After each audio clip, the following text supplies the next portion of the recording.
ये कहानी एक पंडित जी की जो राजा के दरबार में पहुंचे। राजा ने उनसे 3 प्रश्न किए कि ईश्वर जो है कैसे दिखता है, कहां तक देखता है और करता क्या है। पंडित जी ने कहा आपने मुझे बुलाया लेकिन आदर सत्कार नहीं किया। तो दूध का गिलास मंगवाया गया। पंडित जी दूध के गिलास में बार बार उंगली डाल करके दूध को बाहर निकाल करके देख रहे थे। राजा ने पूछा कर क्या रहे हो। पंडित जी ने कहा कि मैंने सुना है दूध में मक्खन होता है। राजा ने कहा ऐसे थोड़ा ना मिलेगा, दूध से दही बनाया जाता है, दही को मथा जाता है, फिर मक्खन मिलता है। पंडित जी ने कहा ईश्वर भी ऐसे थोड़ा ना दिखेगा, आत्मा को पवित्र करना होगा नियम से, ध्यान से, अभ्यास से, तब परमात्मा दिखाई देगा। राजा बड़ा प्रसन्न हुआ जवाब से। उसने कहा दूसरे प्रश्न का जवाब दीजिए। पंडित जी ने कहा कि मोमबत्ती मंगाई। एक मोमबत्ती मंगाई गई, उसको जलाया गया।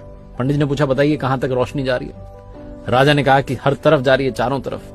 पंडित जी ने कहा बस यही, परमात्मा भी चारों तरफ देखता है, हमारे हर कर्म का हिसाब उसके पास है। फिर राजा ने कहा कि तीसरे प्रश्न का जवाब दीजिए, ईश्वर करता क्या है। पंडित जी ने कहा आप गुरु बनकर के पूछ रहे हैं कि शिष्य बनकर के। राजा ने कहा शिष्य बनकर के।